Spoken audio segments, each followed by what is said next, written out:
اللہ رب العزت کا کرم اس مالک کریم کی توفیق کہ جس نے ہم سب کو ایک مرتبہ پھر درس قرآن میں حاضری کی توفیق عطا فرمائی۔ الحمدللہ سورہ توبہ کا بیان درس قرآن میں چل رہا ہے، اور گزشتہ درس قرآن میں سورہ توبہ کی آیت نمبر 99 تک ہم نے ترجمہ اور تفسیر سماعت کر لی تھی۔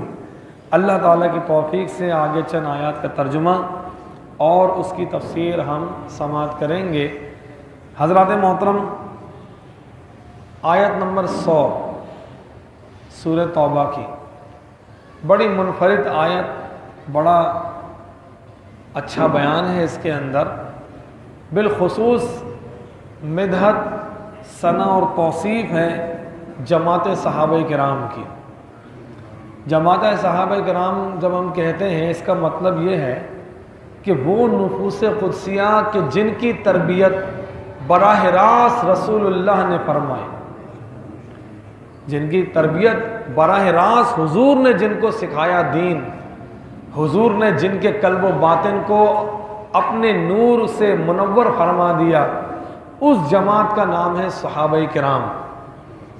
قرآن مجید میں کئی مقامات پر صحابہ کرام کے مناقب کو بیان کیا گیا، اور الحمدللہ اہل سنت والجماعت سنت الہیہ کی پیروی کرتے ہوئے صحابہ کرام کے مناقب کو بیان کرتے ہیں، اور مناقب کو بیان کرنا بھی چاہیے کہ یہ اللہ کے ولی ہیں، یہ اولیاء اللہ کی جماعت ہے، یہ رسول اللہ کے ساتھ رہنے والے لوگ ہیں، حضور کی معیت میں رہنے والے لوگ ہیں۔ حضرات محترم، اللہ تعالیٰ نے یوں ارشاد فرمایا کہ وَالسَّابِقُونَ الْأَوَّلُونَ، یعنی کتنا زیادہ واضح ارشاد فرما دیا کہ وہ لوگ کہ جو سب سے آگے رہے، من المہاجرین والانصار، جنہوں نے اسلام کو قبول کرنے میں سبقت کی، جنہوں نے پہل کی، جب ان کے سامنے اسلام کا نور منکشف ہو گیا، حضور علیہ السلام کی تبلیغ کا اثر ان پر غالب آ گیا، یا حضور کے معجزات کو دیکھ کر اور حضور کی نگاہ کرم سے جنہوں نے دار اسلام کے اندر داخل ہو گئے، اللہ فرماتا ہے کہ والسابقون الاولون من المہاجرین والانصار، وہ مہاجرین صحابہ کرام ہوں یا انصار ہوں، جو اسلام لانے میں جنہوں نے سبقت کی ہے۔ اب اس سبقت میں کون کون لوگ آتے ہیں؟ سید نعیم الدین مراد آبادی رحمۃ اللہ تعالی علیہ اپنی تفسیر خزائن العرفان نے فرماتے ہیں کہ سابقون الاولون جو ہجرت سے پہلے اسلام لے کر آئے، ساتھ ہجرت کی اسلام لے کر آئے، جو بیت رضوان کے اندر شامل تھے وہ بھی اس میں شامل ہیں، جو اہل بدر ہیں وہ بھی اس میں شامل ہیں۔ تو ایک جماعت صحابہ کرام جو ہے، اور پھر آگے تو ارشاد فرمایا نا کہ من المہاجرین والانصار، اس میں تو جمیع صحابہ کرام جو ہیں وہ شامل ہو جاتے ہیں۔ آگے جو نوید اور بشارت آنے والی ہے، اور پھر فرمایا والذین اتبعوہم باحسان، اور جو نیکی کے ساتھ ان کی پیروی کرتے چلے گئے، قیامت تک آنے والے مسلمان جنہوں نے صحابہ کرام کی پیروی کی، صحابہ کرام کے راستے پر چلے، خوف خدا، عشق رسول، اس کو اپنے اندر انہوں نے اس پر عمل کیا، تو ان کے لیے کچھ نوید ہے، کچھ بشارتیں ہیں، کچھ خوشخبری ہے۔ قرآن کا بیان سنیے، اللہ فرماتا ہے رضی اللہ عنہم، اللہ تعالیٰ ان سے راضی ہو گیا، اللہ تعالیٰ ان کے اس عمل سے راضی ہو گیا، وَرَضُوا عَنْهُ، اور وہ صحابہ کرام بھی اللہ تعالیٰ کی بارگاہ میں راضی ہو گئے، وہ اللہ سے راضی ہو گئے، اللہ ان سے راضی ہو گیا۔ وَأَعَدَّ لَهُمْ جَنَّاتٍ، اللہ فرماتا ہے کہ ان کے لیے تیار کر رکھا ہے باغات کو، ایسے باغات تجری تحتها الانہار،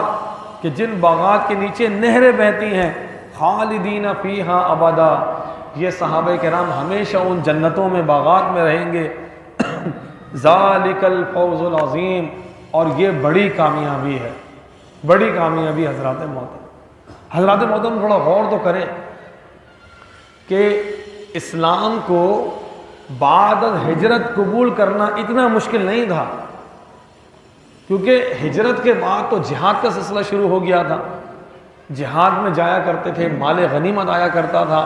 بلکہ جنہوں نے اسلام کو قبول نہیں کرنا تھا اور صرف اسلام کا فیض ملنا تھا، دنیاوی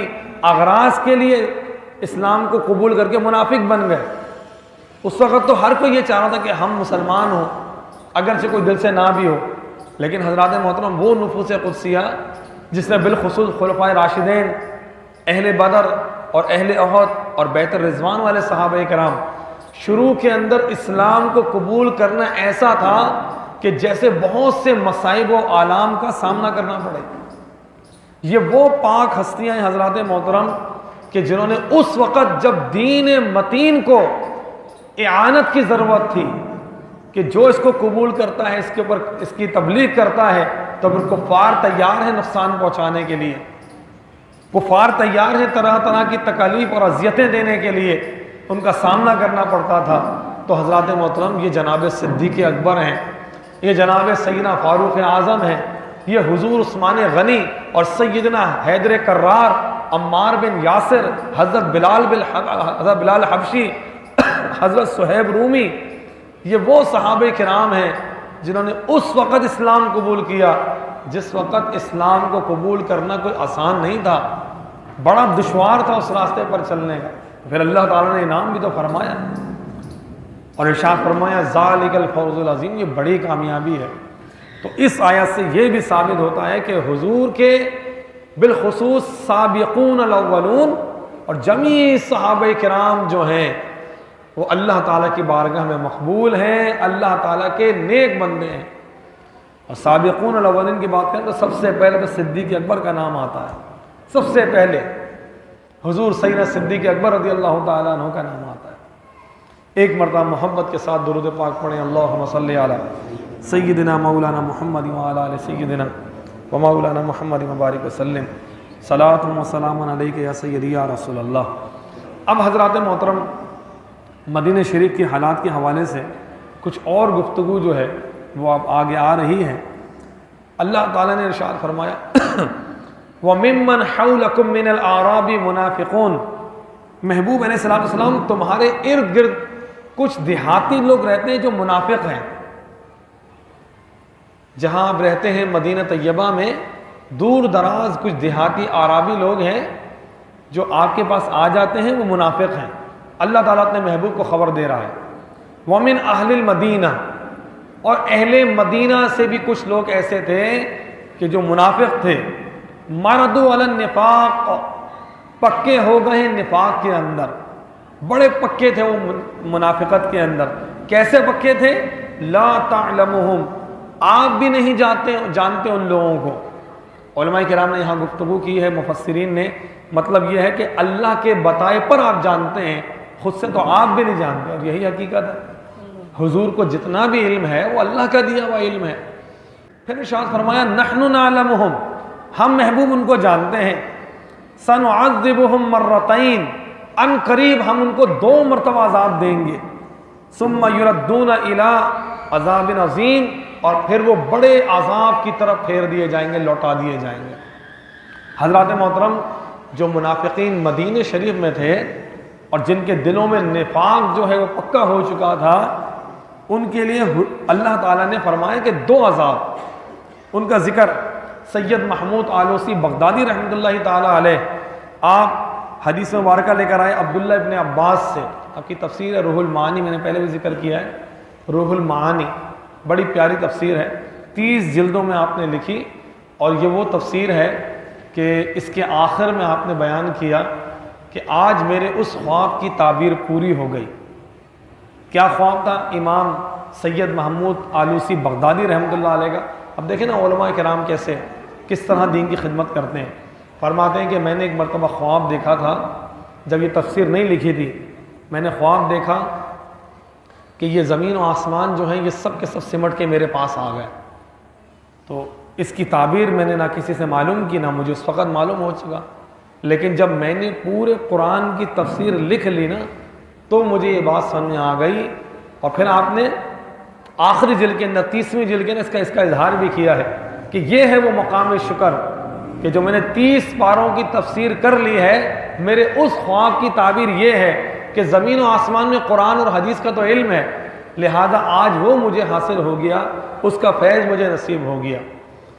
تفسیر روح المعانی 30 جلدوں پر الحمدللہ ہمارے پاس یہ موجود ہے اللہ کے کرم سے۔ اور اسی سے حضرات محترم میں آپ کو یہ سنانا چاہ رہا ہوں کہ آپ حضرت عبداللہ ابن عباس رضی اللہ تعالیٰ عنہ سے روایت لے کر آئے کہ منافقین کو 2 طرح کا عذاب دیا گیا۔ اس میں حضور کے علم مبارک کے بارے میں بھی ہے، اور منافقین کو کیا عذاب پہلا ملا، وہ پہلا عذاب تو یہ ملا کہ وہ دنیا میں رسوا اور ذلیل ہو گئے۔ آپ نے سنا تھا نا ابھی کہ جو منافقوں کا سردار تھا، رئیس المنافقین، جو ہم نے بھی قصہ سنا تھا کہ حضور نے اس کو اپنی قمیض دی تھی، تو وہ بھی ذلیل و رسوا ہوا، جو کھڑے ہو کر حضور کے بارے میں کہتا تھا کہ حاذا رسول اللہ، یہ اللہ کے رسول ہیں اور اللہ تعالیٰ ان کو عزتیں دے۔ تو عمر بن خطاب رضی اللہ تعالیٰ عنہ نے فرمایا بیٹھ جا، تم منافق ہے اور یہاں اس طرح کی بات کر رہے ہیں اور پیٹھ پیچھے تو کچھ اور کہتا ہے۔ لہٰذا وہ مجلس کے درمیان سے اٹھا ہوا چلا گیا تھا اور اس کا نفاق جو ہے وہ ظاہر ہو گیا تھا۔ تو جیسے وہ ذلیل ہوا تھا، رسوا ہوا تھا، تو مدینہ شریف کے اندر اور بھی بہت سے منافقین تھے جن کو اللہ تعالیٰ نے ذلیل و رسوا کیا، کیونکہ ان کی منافقت تھی، ان کے گناہ تھے۔ تو ایک موقع ایسا آیا کہ قام رسول اللہ صلی اللہ علیہ وسلم، حضرات محترم جمعے کا دن تھا، حضور علیہ السلام جو ہے اپنے مسند مبارک کے اوپر گفتگو فرما رہے ہیں، تو آپ فرماتے ہیں کہ قام رسول اللہ صلی اللہ علیہ وسلم، حضور اپنے نشست پہ کھڑے ہوئے، یوم الجمعہ، جمعے کا دن تھا، خطیبا خطاب ارشاد فرما رہے تھے، فقال قم یا فلان فخرج فانک منافق، اے فلاں شخص تو کھڑا ہو جا، تو یقینی طور پر منافق ہے۔ مسلمان بن کے بیٹھا ہوا تھا، لیکن آج رسول اللہ صلی اللہ علیہ وسلم نے اللہ تعالیٰ کے حکم پر ان کے راز کو منکشف کیا کہ تو کھڑے ہو جا، تو منافق ہے، ہماری محفل سے چلا جا۔ پھر آپ نے دوبارہ ارشاد فرمایا کہ اے فلاں شخص تو بھی کھڑا ہو جا، تو منافق ہے، ہماری محفل سے چلے جا۔ یہاں تک کہ جتنے بھی لوگ تھے فَأَخْرَجَهُمْ بِأَسْمَائِهِمْ، اللہ تعالیٰ کے حکم سے حضور نے ان کے نام لے لے کر ان کی محفل سے نکالا، اپنی محفل سے نکالا۔ تو یہ تو دنیا کے اندر رسوائی ہوئی۔ امام آلوسی فرماتے ہیں فَهَذَا الْعَذَابُ الْأَوَّلُ، یہ پہلا عذاب تھا، وَالْعَذَابُ الثَّانِي عَذَابُ الْقَبْرِ، اور دوسرا عذاب کون سا ہے؟ دوسرا عذاب منافقین کے لیے وہ ہے کہ جو ان کو قبر میں ملے گا۔ حضرات محترم آگے ارشاد فرمایا وَآخَرُونَ اعْتَرَفُوا بِذُنُوبِهِمْ خَلَطُوا عَمَلًا صَالِحًا وَآخَرَ سَيِّئًا۔ ایک مرتبہ محبت کے ساتھ درود پاک پڑھیں، اللہم صلی علی سیدنا و مولانا محمد مبارک وسلم، صلاۃ و سلام علیک یا سیدی یا رسول اللہ وعلی آلک و اصحابک یا نور اللہ۔ حضرات محترم طبی بھی تھوڑی سی نساز ہے، بس بیان کو مختصر کریں گے۔ آگے ارشاد فرمایا کہ محبوب کچھ لوگ ایسے ہیں کہ جنہوں نے اس بات کا اعتراف کر لیا کہ انہوں نے اپنے گناہوں کا اعتراف کر لیا اور انہوں نے کچھ برے اعمال اور اچھے اعمال کو ملا دیا۔ عسى اللہ ان یتوب علیہم ان اللہ غفور الرحیم، ان قریب اللہ تعالیٰ ان کی توبہ کو اپنی بارگاہ میں قبول فرمائے گا، اور بے شک اللہ تعالیٰ بخشنے والا اور رحم فرمانے والا ہے۔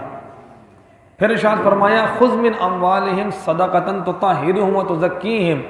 محبوب آپ وصول کیجئے ان سے مال اور صدقہ تاکہ آپ ان کو پاک کر دیں اور آپ ان کے لیے دعائے رحمت کریں، بے شک آپ کا دعا کرنا ان کے لیے تسکین کا باعث ہے اور اللہ تعالیٰ سننے والا اور جاننے والا ہے۔ حضرات محترم اس آیت مبارکہ کا پس منظر یہ ہے کہ جب غزوہ تبوک کا موقع ہوا تو منافقین نے تو پیٹھ دکھائی، لیکن بعض لوگ مسلمان بھی تھے اور وہ کسی نہ کسی وجہ سے مدینہ شریف میں رہ گئے اور وہ جہاد میں نہ جا سکے، غزوہ تبوک میں نہ جا سکے۔ اب جب حضور علیہ السلام کامیابی سے مدینہ شریف لوٹے تو وہ 10 افراد تھے حضور کی بارگاہ میں آئے اور اپنی اس بات کا اعتراف کیا کہ یا رسول اللہ ہم سے یہ خطا ہو گئی۔ اتنی ندامت اور پشیمانی تھی کہ مسجد نبی شریف میں چلے گئے اور ان 10 افراد نے اپنے آپ کو جو ستونوں سے باندھ لیا۔ حضور نے پوچھا یہ معاملہ کیا ہے، یہ لوگوں نے اپنے آپ کو کیوں باندھا ہوا ہے؟ تو حضور کو بتایا گیا یا رسول اللہ یہ پشیمان ہیں، شرمندہ ہیں، ندامت کا اظہار کر رہے ہیں کہ جب تک رسول اللہ ہمیں نہیں کھولیں گے ہم ایسے ہی بندے رہیں گے، یہی ہماری سزا ہے۔ حضور علیہ السلام نے فرمایا باخدا میں نہیں کھولوں گا جب تک میرا رب مجھے ارشاد نہیں فرماتا۔ تو پھر یہ آیت جو ہے وہ نازل ہوئی جو میں نے ابھی گزشتہ پڑھی۔ اللہ تعالیٰ نے مزید ان کی حوصلہ افزائی فرمائی کہ الم یعلم ان اللہ ہوا یقبل التوبۃ عن عبادہ، ارے کیا وہ لوگ نہیں جانتے کہ وہی تو اللہ تعالیٰ ہے کہ جو اپنے بندوں کی توبہ کو قبول فرماتا ہے، وَيَأْخُذُ الصَّدَقَاتِ، اور اپنے بندے کے صدقات کو قبول فرماتا ہے، وَأَنَّ اللَّهَ هُوَ التَّوَّابُ الرَّحِيمُ، بہت زیادہ توبہ قبول فرمانے والا اور بہت زیادہ رحم فرمانے والا ہے۔ حضرات محترم دیکھیں کتنا روشن بیان ان آیتوں کے اندر ہے، اور کس طرح اللہ تعالیٰ نے اپنے محبوب کے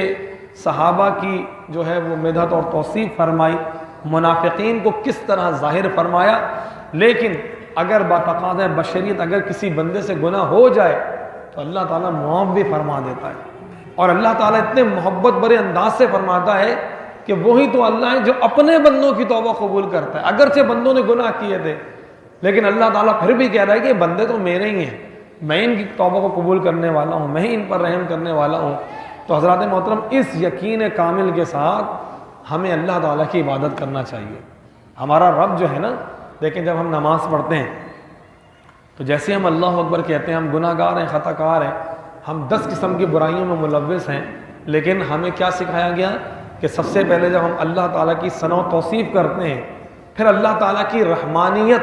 اور اس کی رحیمیت کا اظہار کرتے ہیں کہ جس رب کی بارگاہ میں ہم آئے نا وہ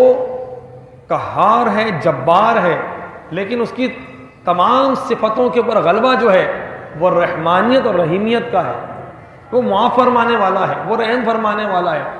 پھر جب اللہ تعالیٰ کے ان صفات کا ذکر ہو جاتا ہے پھر ہم عرض کرتے ہیں مالک یوم الدین، وہ مالک ہے یوم جزا کا۔ تو اللہ تعالیٰ جو ہے ہم سب کو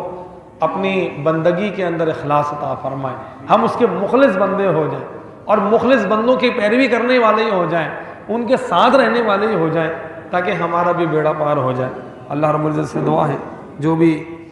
بیان کیا اس کو اپنی بارگاہ میں قبول فرمائے اور ہم سب کو عمل کرنے کی توفیق عطا فرمائے۔ وما علینا الا البلاغ۔ اللہم صلی علی سیدنا مولانا محمد وبارک وسلم، صلاۃ و سلام علیک یا سیدی یا رسول اللہ وعلی آلک و اصحابک یا نور اللہ۔ اللہم اعنا علی ذکرک و شکرک و حسن عبادتک، لا الہ الا انت سبحانک انی کنت من الظالمین۔ یا اللہ یا رحمان رحیم، یہ درس قرآن بڑی نعمت ہے، اس کا فیضان ہم سب کو دنیا آخرت کے نصیب فرما، اس کے فیض و برکات ہم سب کو، ہمارے گھر والوں کو، تمام اہل ایمان کو، عمل کرنے والوں کو عطا فرما۔ یا مالک کریم اس درس قرآن کی برکت سے ہم سب کی،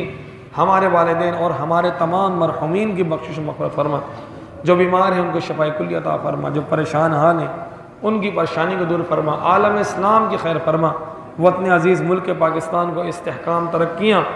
اور امن و سلامتی کا گہوارہ بنا۔ وصلی اللہ تعالی علی محمد و آلہ و اصحابہ اجمعین برحمتک یا ارحم الراحمین۔